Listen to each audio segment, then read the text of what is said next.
ดีค่ะชวนทำขนมนมเนยง่ายๆกับ Easy Food by ชยาค่ะคลิปนี้มาชวนทำคัพเค้กช็อกโกแลตค่ะสูตรคัพเค้กช็อกโกแลตนุ่มฟูมาพร้อมสูตรบัตเตอร์ครีมทนร้อนก่อนอื่นก็มาเปิดเตาวอร์มไฟก่อนค่ะจากจะอบที่อุณหภูมิ160องศาก็จะวอร์มไฟไว้ที่170องศาเพื่อป้องกันไฟลดลงจากการที่เราเปิดปิดเตาค่ะเสร็จแล้วก็มาทำการแยกไข่ค่ะจะใช้เป็นไข่ไก่เบอร์2จำนวน3ฟองแยกไข่แดงและไข่ขาวออกจากกันโดยระวังอย่าให้มีไข่แดงติดไปในไข่ขาวค่ะและควรเลือกใช้ไข่สดใหม่นะคะเค้กจะได้ไม่คาวไข่ขาวก็จะตีขึ้นง่ายด้วยค่ะต่อไปเราก็มาทำส่วนผสมของไข่แดงก่อนค่ะใส่น้ำตาลทรายและเกลือลงไปตามด้วยน้ำเปล่าและน้ำมันพืชค่ะถ้าไม่ใช้น้ำมันพืชสามารถใช้เป็นน้ำมันคาโนล่าน้ำมันรำข้าวหรือน้ำมันมะพร้าวก็ได้ค่ะเสร็จแล้วก็คนให้เข้ากันจากนั้นร่อนแป้งลงไปค่ะก็จะมีแป้งเค้กผงโกโก้นมผงและเบกกิ้งโซดาค่ะนมผงเป็นนมผงสำหรับทำเบเกอรี่นะคะร่อนแป้งลงไปจนหมดแล้วก็คนส่วนผสมให้เข้ากันค่ะใช้ตะกร้อมือคนส่วนผสมให้เข้ากันด้วยความเร็วจนกระทั่งไม่เหลือเม็ดแป้งค่ะ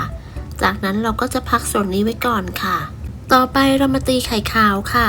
ไข่ขาว3ฟองที่เราแยกไว้ในตอนต้นตีให้ขึ้นฟองหยาบเล็กน้อยใส่น้ำมะนาวลงไปค่ะถ้าไม่มีสามารถใส่น้ำส้มสายชูหรือครีมออฟทาท่าได้ค่ะจากนั้นให้ทยอยใส่น้ำตาลทรายลงไปค่ะแจ็คแบ่งใส่3ครั้งนะคะแต่ละครั้งก็ให้ห่างกันประมาณ 10-15 วิค่ะ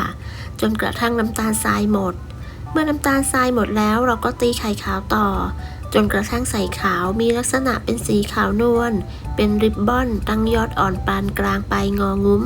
ประมาณนี้ค่ะจากนั้นก็ตีต่อด้วยความเร็วต่ำอีก30วิเพื่อตัดอากาศค่ะนำไข่ขาวที่ตีได้มาผสมกับส่วนผสมของไข่แดงค่ะโดยทยอยตักแบ่งมาผสม3รอบค่ะในการคนตะล่อมส่วนผสมของไข่แดงและไข่ขาวนั้นให้เราคนตะล่อมด้วยความเบามือค่ะแต่ทั้งนี้ก็ไม่ควรผสมนานเนื่องจากอาจจะเป็นสาเหตุทำให้เค้กยุบได้ค่ะเมื่อตักไข่ขาวไปผสมจนหมดแล้วก็ให้เราคนตะล่อมด้วยความเบามือจากนั้นค่ะจะใช้ไม้พายช่วยคนตะล่อมในขั้นตอนสุดท้ายเพื่อให้ส่วนผสมเข้ากันดีแล้วก็เร็วขึ้นค่ะเมื่อส่วนผสมเข้ากันดีแล้วเราก็นำไปตักใส่ถ้วยเลยค่ะจะใช้เป็นถ้วยคัพเค้กวัดจากด้านบนขนาด5เซนค่ะตักใส่ถ้วยแต่ละถ้วยในปริมาณประมาณ 24-25 กรัมค่ะรวมน้ำหนักถ้วยนะคะสูตรนี้จะทำได้23ถ้วยค่ะตักเสร็จแล้วก็เคาะเบาๆเพื่อไล่อากาศแล้วก็นำเข้าอบเลยค่ะอบที่อุณหภูมิ160องศาไฟบนล่างไม่เปิดพัดลมใช้เวลาอยู่ที่ประมาณ 18-20 นาทีขึ้นอยู่กับเตาของแต่ละท่านด้วยค่ะเมื่อครบเวลาก็ลองทดสอบดูค่ะใช้นิ้วแตะไปเบาๆบนเค้กถ้าเค้กเด้งกลับมาไม่ยุบจมลงไปก็แสดงว่าเค้กสุกแล้วค่ะจากนั้นก็นำเค้กออกจากเตาค่ะเคาะเบาๆเพื่อให้เค้กเสร็จตัวแล้วก็นำไปพักไว้บนตะแกรงรอให้เค้กเย็นค่ะต่อไปเรามาตีบัตเตอร์ครีมค่ะใช้เนยสดเค็มและเนยขาวค่ะเป็นเนยที่มีความเย็นแต่ว่ามีความอ่อนตัว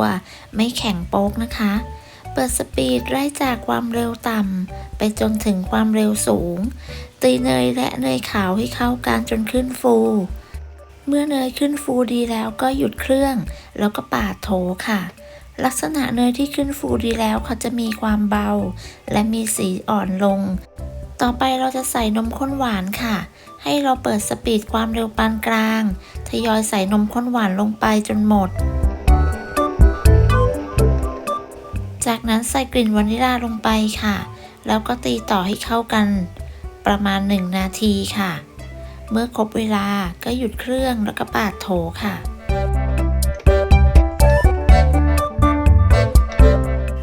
ต่อไปเราจะตีส่วนผสมครั้งสุดท้ายเพื่อให้ส่วนผสมเข้ากันดีจะใช้ความเร็วปานกลางประมาณ 1-2 นาทีค่ะเมื่อครบเวลาก็หยุดเครื่องค่ะเพียงเท่านี้บัตเตอร์ครีมของเราก็เสร็จแล้วนะคะต่อไปค่ะจะนำบัตเตอร์ครีมส่วนหนึ่งมาผสมกับผงโกโก้ค่ะผสมผงโกโก้และบัตเตอร์ครีมให้เข้ากัน เดี๋ยวเราจะนำบัตเตอร์ครีมนี้ไปตกแต่งเค้กค่ะ เราจะตกแต่งเป็นแบบทูโทนค่ะ เป็นบัตเตอร์ครีมวานิลาและบัตเตอร์ครีมโกโก้ค่ะนำบัตเตอร์ครีมทั้งสองแบบไปใส่ถุงบีบไว้ และตัดปลายถุงออกเล็กน้อย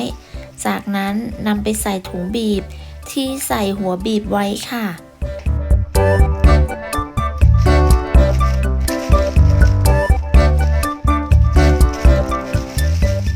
เตรียมบัตเตอร์ครีมเสร็จแล้วเดี๋ยวเราไปตกแต่งคัพเค้กกันเลยค่ะก่อนนำไปบีบก็ทดสอบก่อนนะคะนำไปบีบบนคัพเค้กให้สวยงามตามชอบได้เลยค่ะบัตเตอร์ครีมสูตรนี้เป็นสูตรทนร้อนค่ะสามารถอยู่ในอุณหภูมิห้องได้จะนำไปบีบเป็นดอกไม้ก็สวยคมค่ะสูตรนี้ทำได้ในปริมาณเยอะนะคะแจ็คตกแต่งคัพเค้กไป23ถ้วยเขาก็ยังเหลืออีกเยอะค่ะหากต้องการบัตเตอร์ครีมทนร้อนอยู่นอกตู้เย็นได้เป็นเวลานานก็ลองทำสูตรนี้ดูนะคะส่วนของคัพเค้กช็อกโกแลตสูตรนี้ก็นุ่มฟู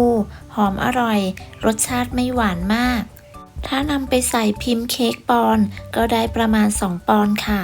ขอบคุณสำหรับการติดตามรับชมคลิปนี้นะคะพบกันใหม่ในคลิปหน้าค่ะสวัสดีค่ะ